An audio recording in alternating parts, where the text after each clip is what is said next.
Good afternoon, everyone. Welcome to this session aimed at getting you started with identifying the most valuable data resulting from our cognitive abilities test, CAT4. My name's Andy Small. I'm part of a team of education advisors here at GL, available to support you with getting the most out of your assessments. Each of us has spent many years working in schools across different sectors and age ranges. Also in attendance today is my colleague Steph. She'll be available to assist you throughout the session with any technical challenges via the Q&A function. The Q&A function is also where you can post any questions you might have relating to the content of today's session. My Assessment Insights colleague Vicky will respond to some of these questions, and there may be some that we consider at the end of the session too, depending on time. Should we run out of time, or we don't respond to your query during the next half an hour or so, then we'll of course get back to you via email in the coming days.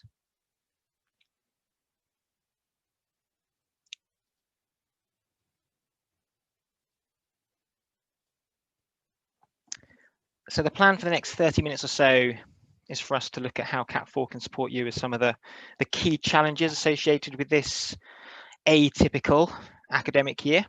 We'll consider the composition of the CAT4 assessment, what data results from using it, how using CAT4 can help you to get to grips with your learners, how CAT4 can help you to help students make up for the classroom time that's been lost over the past 12 months, and how specific elements of our CAT4 reporting can be used for impacting teaching and learning.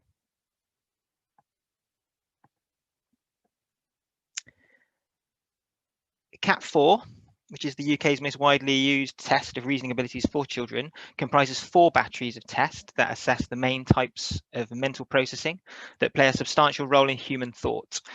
It's validated every year based on analysis of around 250,000 students, and the test has a reliability coefficient of 0.96.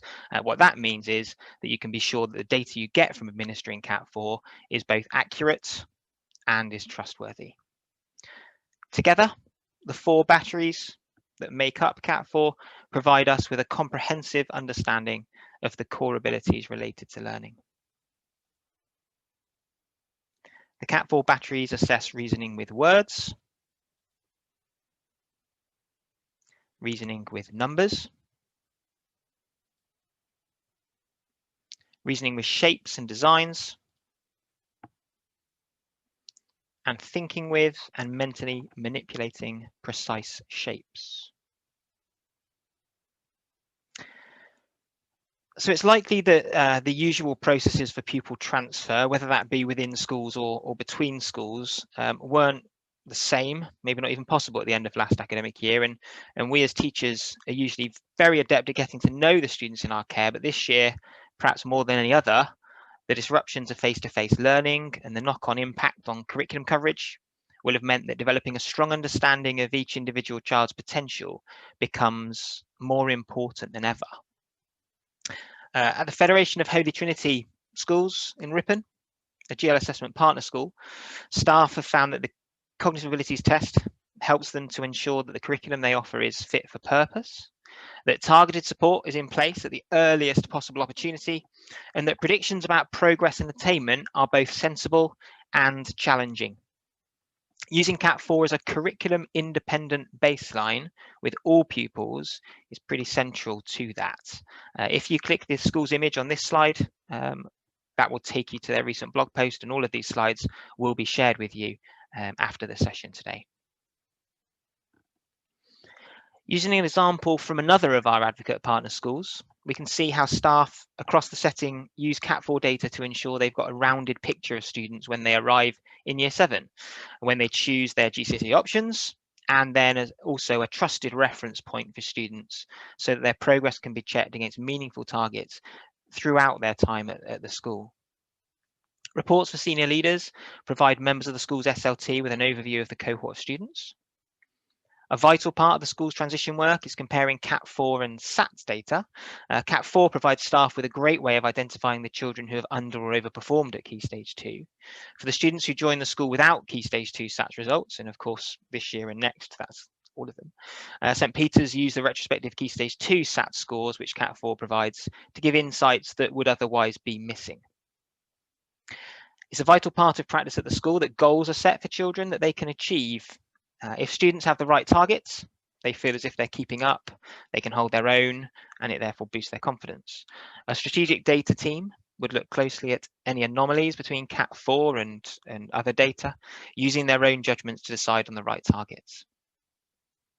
English and Maths departments will work particularly closely on this, recognizing the contributions that all 4 batteries make across subject areas. So the Maths department understand the importance of verbal ability in supporting maths development, given the amount of verbal content that is in math lessons. And likewise, the English department use students' skills across the 4 batteries to support their lessons too. Now that they're experienced in using CAT4, the school knows that students who want to take GCSE or take 2 GCSE, 2 humanities subjects, for example, need to be strong in verbal reasoning, as there'll be a lot of prose to work through. Looking at the mean score, as well as each of the individual battery scores, supports decisions around whether a student should take single or combined sciences also. And of course, students' CAT4 profiles, in combination with any other information the school holds about them, help the school's SENCO and their team to prioritise support for learning. So you can find out more about how our colleagues at St Peter's Collegiate School have embedded CAT4 as part of their aim of understanding each student and his or her potential by clicking the link in the slides. And as I say, these will be shared with you in the coming days. So what's the key information to look for in our suite of reports? Let's first consider the CAT4 group reports for teachers. And by far our most popular report, the CAT4 group report for teachers, provides you with an overview of student performance in each of the 4 discrete batteries, also providing a mean standard age score, or SAS, for each child. You'll find an analysis of the group scores compared to the national average.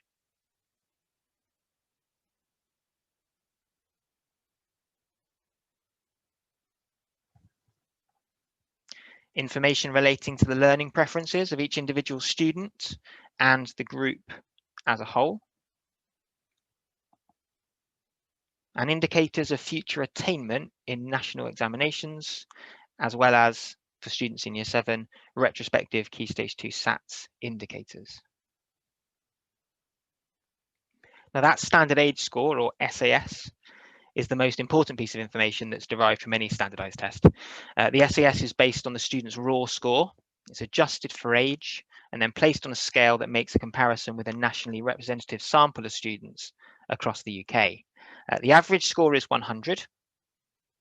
And for CAT4 levels A to G, the scale runs from 59 to 141. The SAS is the fairest way to compare the performance of different students within a year group or across different year groups. We've already seen how a standard age score is given for each discrete battery, as well as overall for CAT4. Useful as a broad indicator, stay 9s cover a scale of 1 to 9, and these effectively categorize student performance within a particular band. And this table shows how stay 9s and standard age scores relate where nationally standardized groups are concerned, with scores of 88 and below, so stay 9s 1 to 3, indicating test performance that's below the average range. A standard age score of 89 to 111, so stay 9s 4 to 6, reflecting a test performance largely consistent with the majority of other students of the same age. And an SAS in excess of this, so stay 9 7 to 9, being consistent with above average test performance.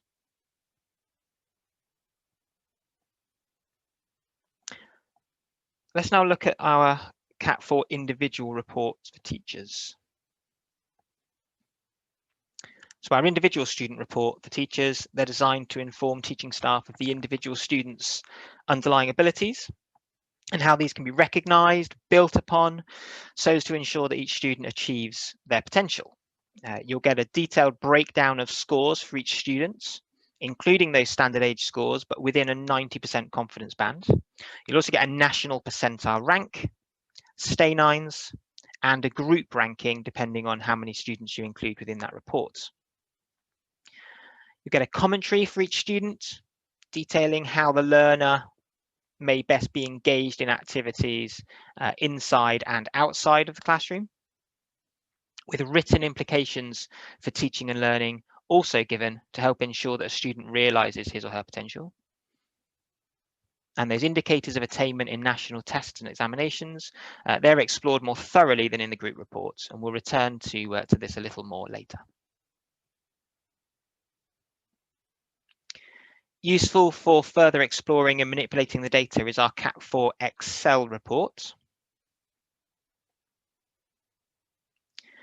These incorporate all of the raw and standardized scores for each battery and overall, as well as indicator information for each individual student. Our CAT4 Excel report allows for further analysis of results and also the importing of student outcomes into other systems such as your MIS or pupil tracking software that you might use.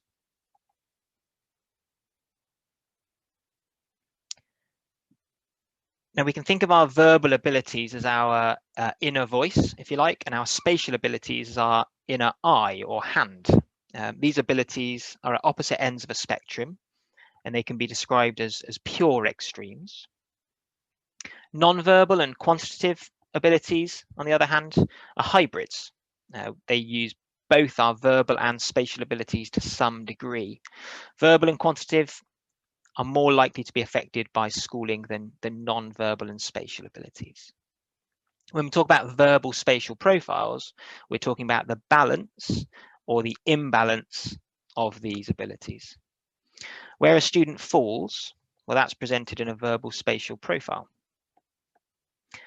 The most common profile, attributed to 66% of the national standardization sample, is the even or no bias profile.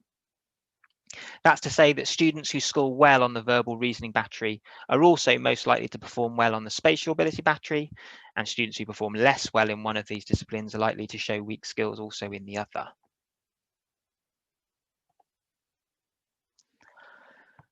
Further to this though, it may also be worth exploring how verbal battery scores relate to non-verbal scores, so to identify a verbal deficit or a verbal surfeit.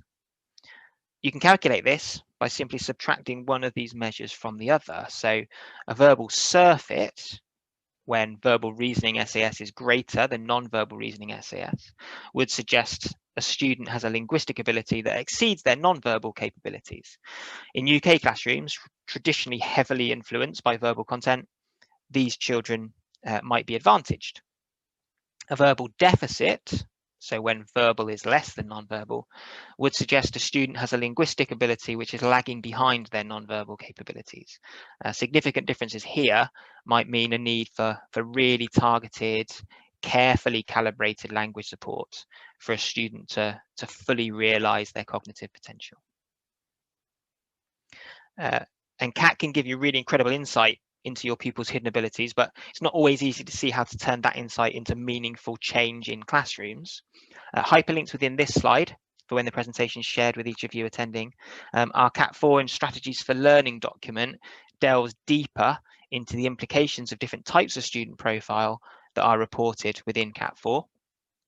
These not only answer the question, what does it look like in the classroom, but in this document we explore possible specific strategies for building on the strengths and addressing the weaknesses that can present in students with, for example, high or low balanced profiles or particular biases.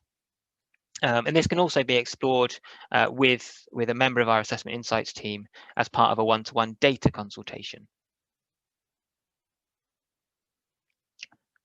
So how does this all come together to facilitate real impact on the classroom experiences of your learners? Let's take the case of Daniel. Daniel's a student with English as his first language. He reached the expected age milestones, and by the end of Key Stage 2, his attainment in maths and science was at the expected standard. His literacy, though, has always needed additional support, as Daniel had an ongoing problem with glue ear. Daniel's strengths lie in his visual learning, as he's had to develop this to compensate for his earlier difficulty with hearing. Although he's now working at standards consistent with students in the average range in his English lessons, Daniel works better when information is presented visually. Calculating the difference between Daniel's verbal and non-verbal skills further confirms that Daniel experiences a verbal deficit.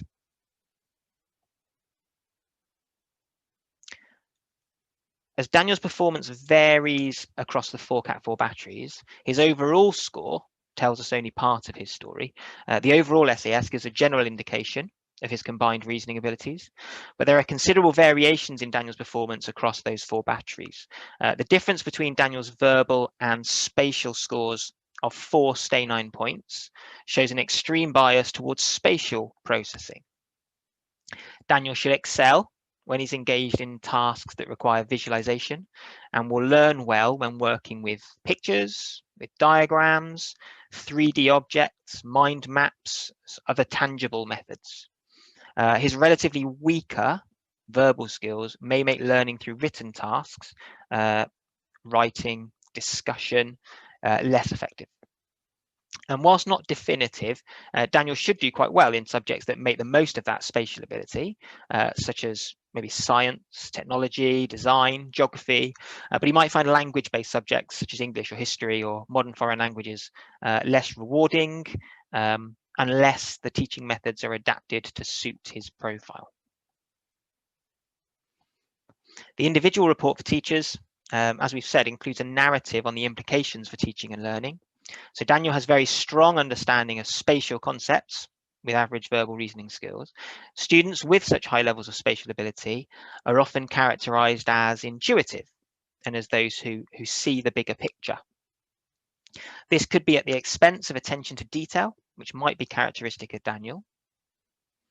Daniel should be encouraged to explain his understanding of spatial activities and reflect critically upon them to further enhance his verbal reasoning skills. Putting Daniel in paired work with others, perhaps with higher level verbal skills, might provide mutual benefits for both. Daniel might perform better where spatial and visual approaches to learning are used. For example, enacting scenes from a Shakespeare play might provide those strong visual images that will help Daniel when it comes to a written composition relating to the subject.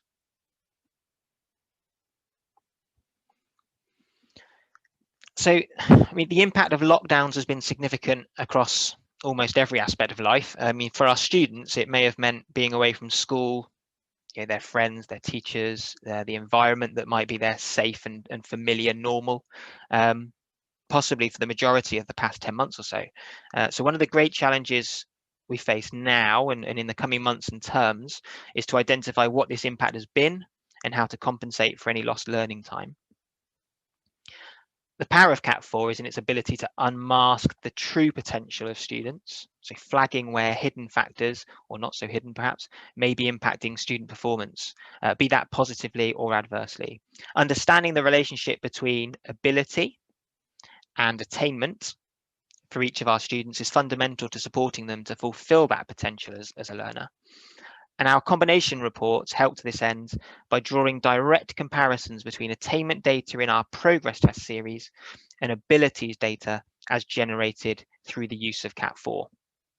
So whilst not every school will be using our GL assessment attainment tests, regardless of how we make judgments of our students' attainment in English or maths, for example, data that's available within our CAT4 reports, the verbal, quantitative, batteries, standard age scores, they'll be useful indicators of what we should be able to expect to see from a student in the classroom.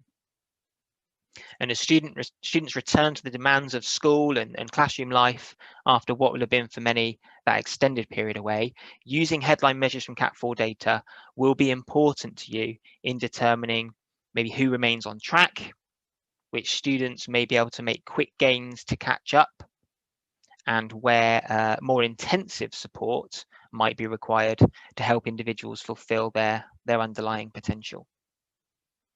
May also be that there are others that can be really celebrated for their attainment in comparison to that underlying potential. Simple indicators in the form of these discrepancy categories you can see on screen now will do some of that work for you. We've also briefly considered the content of our CAT4 individual student report for teachers, which can be produced for single students or en masse for whole cohorts, either as one report for the group or one per student. Ability scores in the 4 cognitive areas may help in identifying how much support and time pupils might require to catch up on missed learning. For example, a high quantitative score may indicate a student will catch up missed maths content with relative ease, whereas a low verbal score might suggest a pupil will need more strategic support to catch up in those subjects that are language heavy in their nature. Again, our CAT4 and Strategies for Learning publication might be a useful port of call as you aim to support students in getting up to speed with the demands of the classroom again. The range of reports that come from administering CAT4 provide other opportunities as well to drill down at a cohort or group level. In the group report for teachers, results across all the batteries are listed for every student in that quick and easy format, and that allows for planning for a whole class or group at a time. The mean SAS value for each battery is very useful in terms of providing an initial overview of the whole group, and can be especially useful for comparisons with other standardized assessment scores, looking for those discrepancies at a group level. Here we're looking at the mean SAS for the group at the top there in comparison to national values, as well as an analysis then at the lower half of the screen in terms of how the students reported upon here compare against the standardization group for each battery in terms of their distribution across that range. This data is also available in a graphical format, allowing for quick identification of priority areas for the cohort or group. And it's also presented per battery for the demographic groups that are defined within your student level data. So it's worth ensuring that your TestWise student register is both up to date and as complete as possible, should you want to take advantage of this level of reporting, to analyse groups such as those with English and additional language, those on the school's SEND register, or maybe those in receipt of free school meals, for example.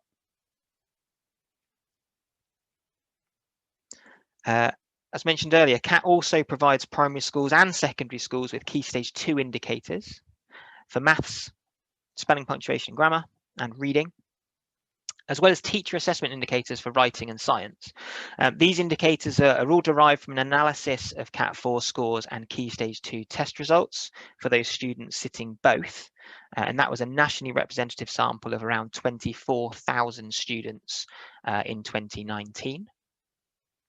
You may have provided or received really rigorous handover information at that key transition point of year 6 to year 7 last summer.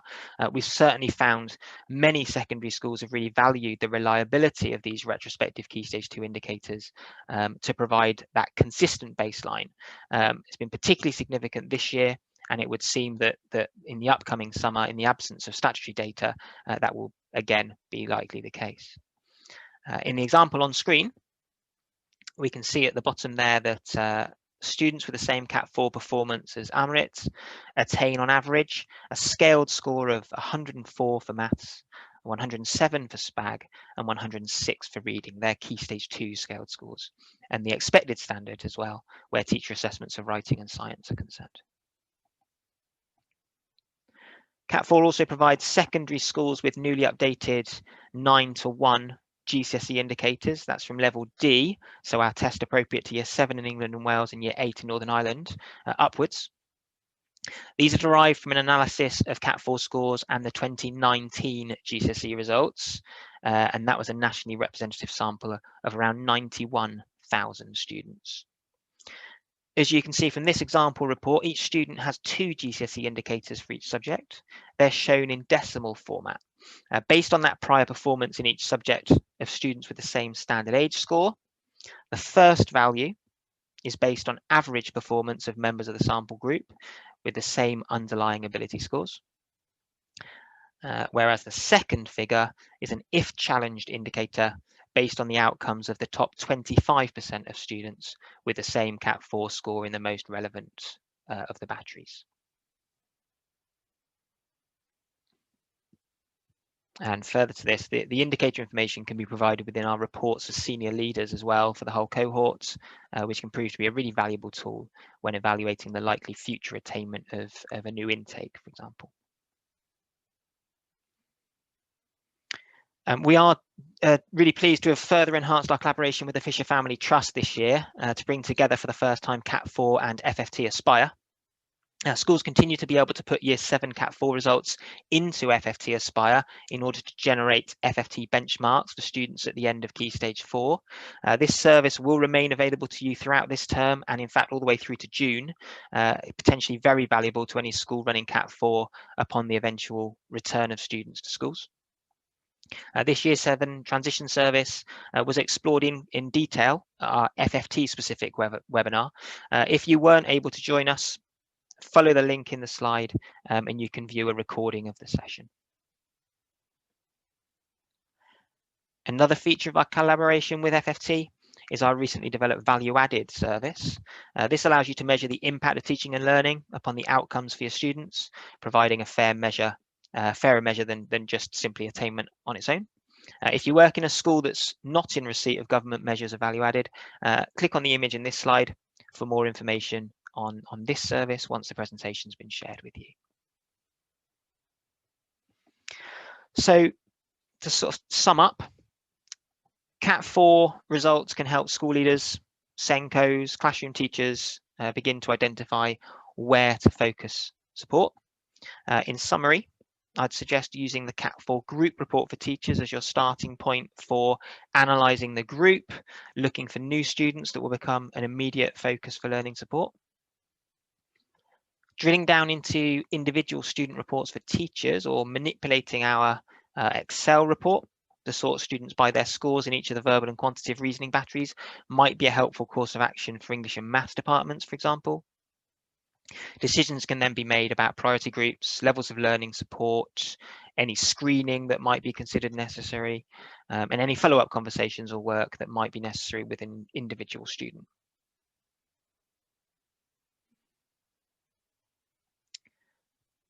So whilst very much a whistle-stop tour of all things CAT4, I hope the past 31 minutes, I think it's been, have served to give you some initial pointers as to what are the key elements of the assessment that can help you at this time of transition back into school. Before I respond to maybe a couple of questions that have come in, I'd repeat, this is the first steps towards getting the most out of CAT4. I'd really encourage you to attend our next session if you've got the time, or sign up to ensure you get the recording perhaps. So getting more from your CAT4 data will be running next week, next Wednesday, the 3rd of February. Also, our head of research, Bernie, will be sharing on Thursday of next week the findings of our autumn term analysis, through which we've explored the impact of the preceding 6 months on student outcomes in our attainment tests. Hopefully that would be really interesting to anybody who uses our progress tests or our new group tests, for example. I'd also mention you'll all receive an email, perhaps even have received it already, asking you for feedback on today's webinar. If you do have a minute or two to answer our 2 questions, we'd really appreciate hearing from you. That feedback really helps us to ensure that we're providing the right information and offering the right supports to our schools. So that's really key for us. Please do let us know your thoughts. So I'm just going to have a little look and see if there are some questions that maybe I can answer before we sign off. I can see there's a couple here. So first, can I set up access arrangements for CAT4? So unlike those attainment tests I just mentioned, actually progress test and new group test, CAT4 is a timed abilities test. It is designed to capture a true reflection of abilities in the 4 areas tested. So it's therefore quite important that students aren't given additional time or a reader. That might sort of artificially inflate results, if you like. It would negate the standardization, not necessarily make the results comparable. So whilst absolutely, a prompter may be an appropriate additional arrangement to make for a student, the idea of additional time or a reader for the verbal battery, readers probably wouldn't be necessary for the batteries. Yeah, it would be perhaps not appropriate to do that. If there was a specific language difficulty, that would be reflected in the profile, in the student scores. If there is a visual impairment, and then we can give permission for paper tests to be enlarged from PDF or maybe Braille versions, for example, to be created. But yeah, in essence, yeah, we need to try to protect the nature of this test as a cognitive abilities test. Yeah, how long does it take to administer CAT, and would you advise it's delivered in one session? Well, the simple answer to the second part of that is no, I wouldn't advise that. Both digital and paper, because CAT4 is available in both, can be split into different sessions, 2 or 3 sessions in total. CAT4, the full versions of CAT4, so levels A to G, that's for year 4 upwards, takes about 2¼ hours.